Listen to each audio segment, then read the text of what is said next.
سلام دوستای عزیزم، حالتون چطوره؟ روزتون بخیر. خوشحالم که دوباره با یک کار جدید در خدمتتون هستم. ممنون که ماندال بافی رو حمایت میکنید. خیلی خوشحالم که همراه هم هستین. امروز با یه آموزش خیلی جمع و جور اومدم خدمتتون. یه زیرلیوانی خیلی کوچولو و خوشگلی هستش که خواستم آموزش بدم برای اون دست از دوستانی که تازه بافت رو میخوان شروع بکنن و با بافت های خیلی راحتی به اصطلاح آماده میشه.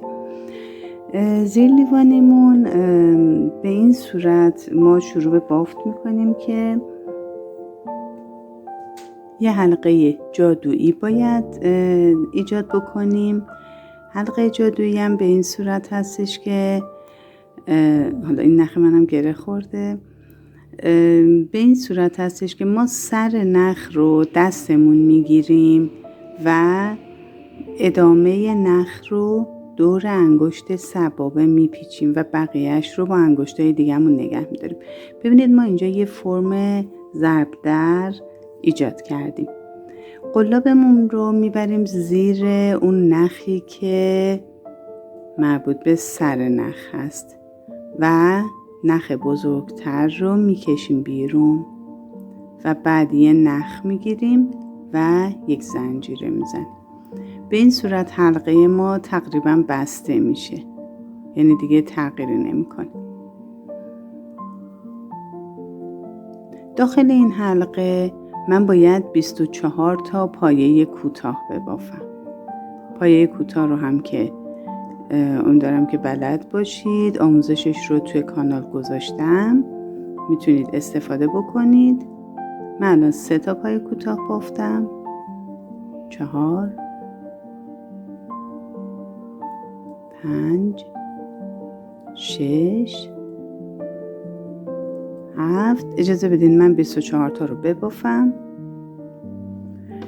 24 پایه کوتاه رو میبافم و ببینید این نخی که ابتدای کارم بود رو باید بکشم تا این فضا بسته بشه. دستمو میگیرم روی این قسمت کار و نخ رو تا اونجایی که ممکن هستش میکشم. ببینید من الان تا اونجایی که امکان داشت کشیدم و این دهنه به اصطلاح این سوراخ وسط دیگه بیشتر از این بسته نمیشه، چون میزان نخیه که اون وسط قرار گرفته. نخ من چون با مکرمه است، مکرمه تک سوزن یه مقدار ضخامت داره، این فضا یه مقدار باز میمونه. ولی شما اگه با نخهای ظریف‌تری ببافید این فضا کوچکتر میشه بعد از اینکه این نخ ابتدایی رو کشیدیم. خب بست انتهای رج رو میایم به پایه کوتاه ابتدای رج میزنیم، یعنی این گندمی اول. من الان چون نخ رو کشیدم یه مقدار این گندمیم تنگ شده. خب پس من الان یه بست زدم، یعنی ببینید الان رج 1 کارم تموم شد. رج 2 رو ما به این صورت میزنیم که 3 تا زنجیره میزنیم به عنوان پایه بلند اولمون. ما داخل این رج 2 باید 12 تا پایه بلند ببافیم و فاصله بین هر پایه بلند هامون 3 تا زنجیره باشه. دوستایی که تازه شروع به بافت میکنن من بهشون توصیه میکنم همین 3 زنجیره رو بزنن. ولی یه روش دیگه ما برای بافت شروع کار داریم، یعنی پایه اولی که من میخوام شروع بکنم یه روشش به این صورته. در واقع میشه گفت حالا 3 روش وجود داره. یه روش که 3 زنجیره باشه، یه روش من نخو میکشم بالا، یه نخ دیگه میگیرم تو همین فضا، یعنی تو همون پایه کوتاه یه نخ میگیرم میارم بیرون و به این صورت. ولی ببینید این روش نگاه کنید، این نخ خیلی شل و آزاده. من خودم این روش رو ترجیح نمیدم. روش بهتر که معمولاً با فنده های که خیلی کار کردن انجام میدن اینه که قلاب رو میکشیم بالا به ارتفاع پایه بلند. دستمون رو محکم روی نخ نگه می‌داریم. قلاب رو ببینید، دستو که نگه دارید قلاب رو راحت میتونید دور نخ بپیچید. ببینید من الان قلابم دور نخ پیچیده شده. یه بار دیگه انجام میدم. به ارتفاع پای بلند قلاب رو میکشیم بالا، دستو محکم روی نخ و قلاب میگیرم، یه دور میپیچونم و بعد سر قلاب رو وارد پای کوتاهی میکنم که میخوام بافت انجام بدم، که همون پای کوتاه اول هستش. در واقع قلاب رو در میارم، یه نخ دیگه میگیرم از داخل این حلقه و بعد قلاب رو میپیچونم دور همون نخی رو که پیچونده بودم. ببینید به این شکل میشه. این میشه پای بلند اولمون و خیلی تمیز و جمع جوره، هیچ نخ آویزونی وجود نداره. ولی دوستانی که تازه شروع به کار کردید همون 3 زنجیره اول رو بزنید. خب پس من یه پای بلند بافتم. اختلاف 2 تا پای بلند 3 زنجیره است. دوباره نخ میگیرم. من الان روی این پای کوتاه بافته بودم، این پای کوتاه رو رها میکنم، میرم پای کوتاه بعدی، یعنی یک درمیون روی گندمی پای کوتاهامون ما باید پایه بلند و 3 زنجیره داشته باشیم. من یک بار دیگه از نزدیکتر نشونتون بدم. پس یه نخ میگیرم دور قلاب. ببینید این پای کوتاه بافته شده، این پای کوتاه رها میشه روی بعدی. چون ما 24 تا پایه کوتاه داشتیم، پس وقتی که یک درمیون روشون پای بلند ببافیم 12 تا پای بلند به دست میاد. پس من ببینید روی این پای کوتاه بافته بودم، این پای کوتاه رها میشه، میرم روی پای کوتاه بعدیش بافت انجام میدم. 3 تا زنجیرم که فاصله بین پای بلندامه. این پای کوتاه رو بافتم، این یکی رها میشه، رو گندمی پای کوتاه بعدیم بافت انجام میدم. پس به همین ترتیب تا انتهای رج می بافم تا 12 تا پایه بلند به دست بیارم. خب ببینید من الان 12 تا پایه بلند رو بافتم. 3 زنجیره آخر رو میزنم و میام روی پایه بلندم یه بست باید بزنم. ببینید این 3 تا زنجیره، 1 2 3، اینا 3 زنجیره حد فاصله، ولی پای بلند من این 2 تا نخیه که اینجاست، گندمیش این قسمته. پس یه بست میزنم. اگه شما ابتدای کار 3 زنجیره زده بودید، از پایین 3 زنجیره ها رو میشمارید، روی 3مین زنجیره این بست آخر رج رو میزنید. خب شروع رج 3 به این ترتیبه که این بسته اینجا رو که زدم با یه بسته دیگه من میرم تو فضای زنجیره ای. همینجا 1 زنجیره میزنم و 1 پایه کوتاه که تو این فضای زنجیره ای الان من قرار گرفتم. میبینید شروع کار الان بین این 2 تا پایه بلنده. خب باید 3 تا زنجیره بزنم، برم تو فضای زنجیره بعدی 1 پایه کوتاه.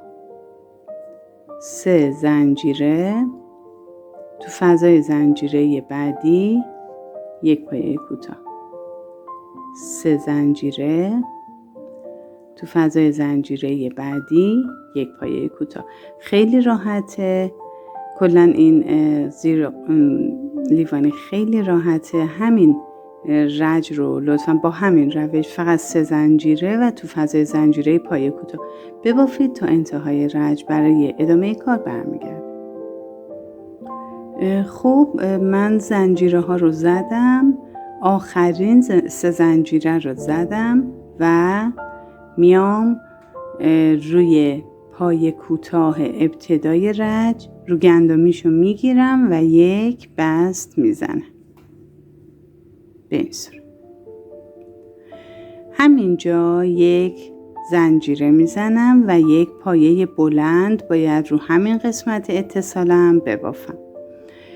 خب یا میتونم 3 تا زنجیره، اون زنجیر اولم به حساب بیاد، 3 تا زنجیره بزنم به عنوان پایه بلند اولم، یا اینکه بازم به همون روشی که خدمتتون گفتم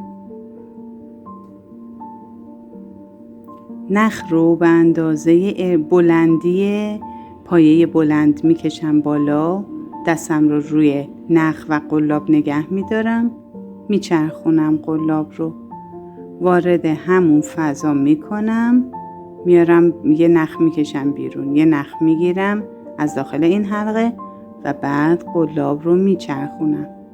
این شد پایه بلند اول که روی این به اصطلاح اتصال ایجاد میشه. بعد میام داخل این فضای 3 زنجیره 3 تا پایه بلند میبافم. 1 2 و 3. مجدد رو این پایه کوتاهی هم که بافته بودم باید پایه بلند ببافم. ببینید ما هر بافتی رو که انجام میدیم این گندم میشه. این پایه کوتاه گندم میشه. یعنی ما اول گندمی رو میبینیم بعد پایه رو میبینیم. پس من روی این گندمی که مربوط به این پایه کوتاه رج قبلمه باید 1 پایه بلند ببافم. به این صورت. یعنی ما داخل این فضاهای 3 زنجیره 3 تا پایه بلند میبافیم، روی این پایه کوتاه هم 1 پایه بلند میبافیم. الان من پایه بلند روی پایه کوتاه رو بافتم، باید وارد فضای 3 زنجیره بشم. 3 تا پایه بلند میبافم. 3. رسیدم به پایه کوتاه. مجدد قلاب رو وارد گندمی پایه کوتاه میکنم و 1 پایه بلند میبافم. حالا بازم باید پایه بلندای مربوط به 3 زنجیره رو ببافم. قلاب رو وارد 3 زنجیره میکنم و 3 تا پایه بلند میبافم.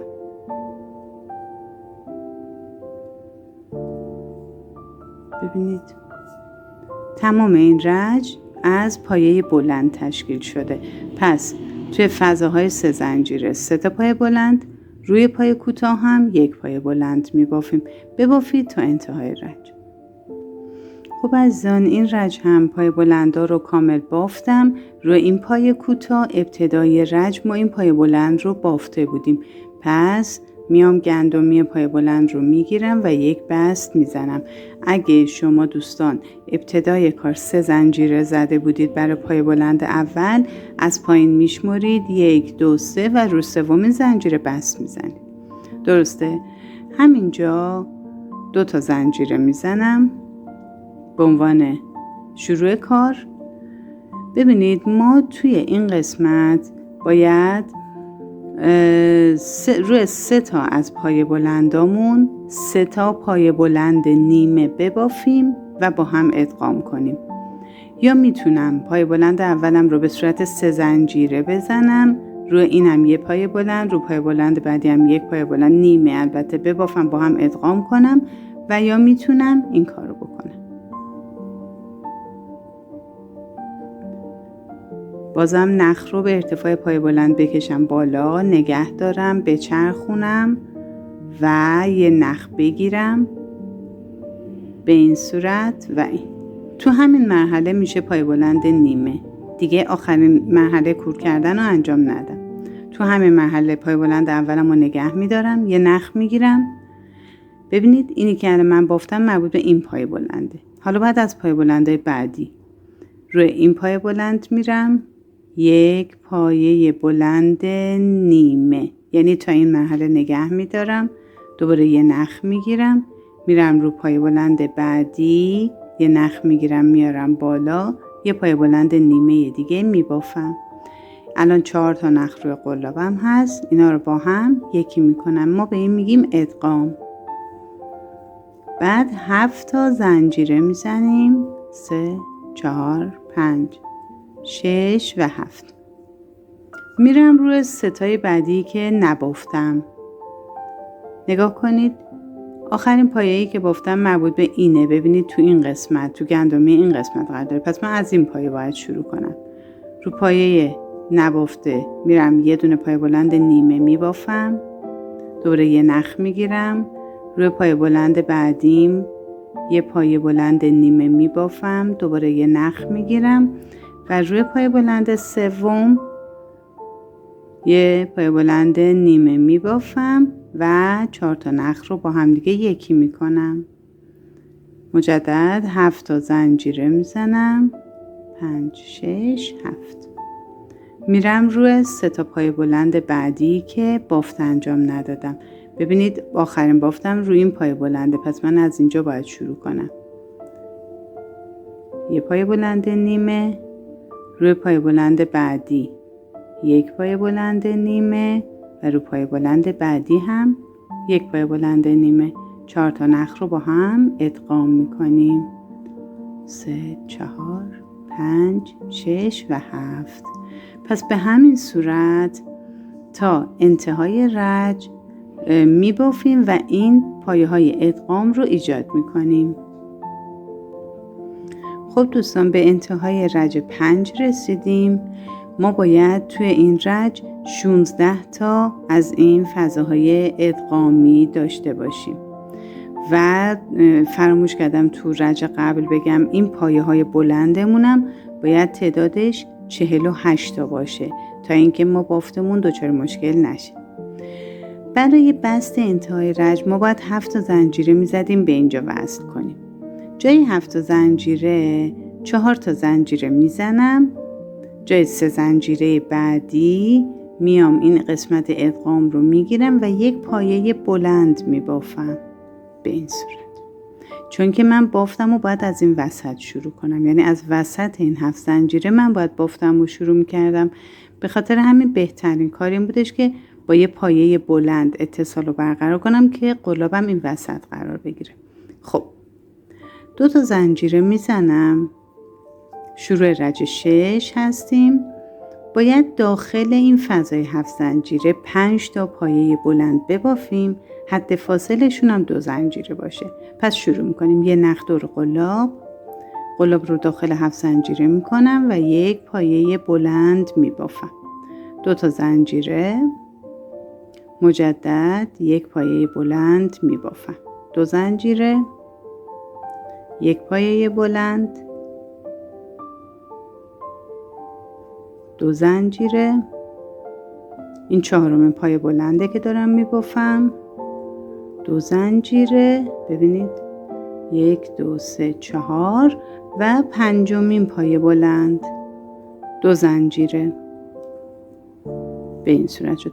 میرم توی فضای 7 زنجیره بعدی یک پایه کوتاه میزنم. ببینید کارمون به این شکله و مجدد 2 تا زنجیره 2 تا زنجیره میزنم و میرم توی 7 زنجیره بعدی پایه بلندامو میبافم. پایه بلند اول 2 زنجیره، پایه بلند دوم 2 زنجیره، به همین ترتیب سوم 2 زنجیره، پایه 4م 2 زنجیره و پایه بلند 5م هم 2 زنجیره و مستقیما میرم تو 7 زنجیره بعدی یک پایه کوتاه و 2 زنجیره میزنم. ببینید بافتمون به این شکل میشه. پس ما توی 7 زنجیره پای بلندامون رو میبافیم، توی 7 زنجیره فقط یه پای کوتاه.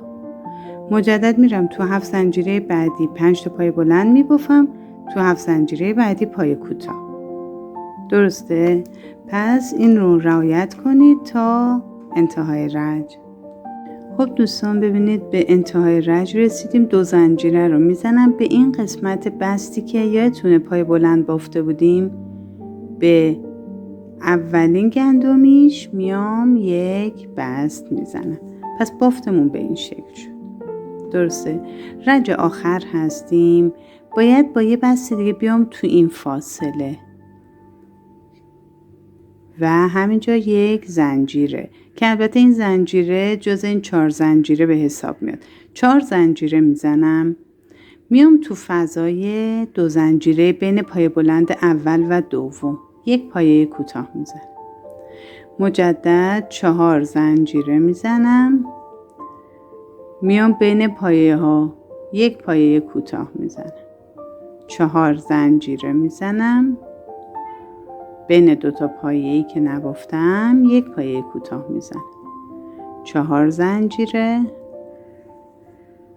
و بین پایه بلند 4 و 5 هم 1 پایه کوتاه، 4 زنجیره بعدی و کنار این پایه کوتاه 1 پایه کوتاه توی فضای زنجیره ایمون میزنم. ببینید به این شکل باید بشه کارمون. یعنی توی هر قسمت، یعنی هر گلبرگی که حساب کنیم، نگاه کنید 1 2 3 4 5 تا ما فضای 4 زنجیره باید داشته باشیم. مجدد از روی این پایه کوتاه میپرم، یعنی پایه کوتاه رو بافتی انجام نمیدم، میام توی این فضای کنار پایه کوتاه 1 پایه کوتاه میزنم و برای این گلبرگ بعدیمون شروع میکنم زنجیره ها رو. 4 زنجیره بین پایه بلند اول و دوم 1 پایه کوتاه، 4 زنجیره پایه بلند دوم و سوم 1 پایه کوتاه، 4 زنجیره پایه بلند سوم و چهارم 1 پایه کوتاه، 4 زنجیره و دوباره به همین ترتیب. خوب دوستای عزیزم، تا انتهای رج بافتیم. ببینید خیلی قشنگه و البته خیلی ساده. من چون با مکرمه بافتم یه مقدار قطرش بزرگتره. شما اگه با نخای ریزتر ببافید فکر می‌کنم قطرش انقدر بشه. پس امیدوارم که ببافید این کار رو و استفاده بکنید. آخرین پایه کوتاه رو کنار پایه کوتاه میزنم و روی پایه کوتاه، روی گندمی پایه کوتاه رو میگیرم و 1 بست میزنم. به این صورت کار رو تموم میکنیم. نخ رو از اینجا میبریم و قلاب رو میکشیم بیرون و پشت کار ادامه نخ رو میچسبونید که کار نشکافه. ببینید کارمون خیلی راحته و واقعا بافت راحتی داشت برای دوستایی که تازه شروع به بافت کردن. امیدوارم که ببافید و لذت ببرید. این اولین زیر لیوانی بودش که من آموزش دادم. آموزش‌های ساده دیگه رو هم برای دوستانی که علاقه‌مند به بافت هستن حتما میذارم. امیدوارم که مفید بوده باشه این آموزش براتون و از کانالم بتونید استفاده مفید رو ببرید. زنگوله رو روشن بکنید تا بافتای جدیدی رو که براتون میذارم بتونید استفاده بکنید. امیدوارم روز خوبی رو داشته باشید. خدا نگهدار.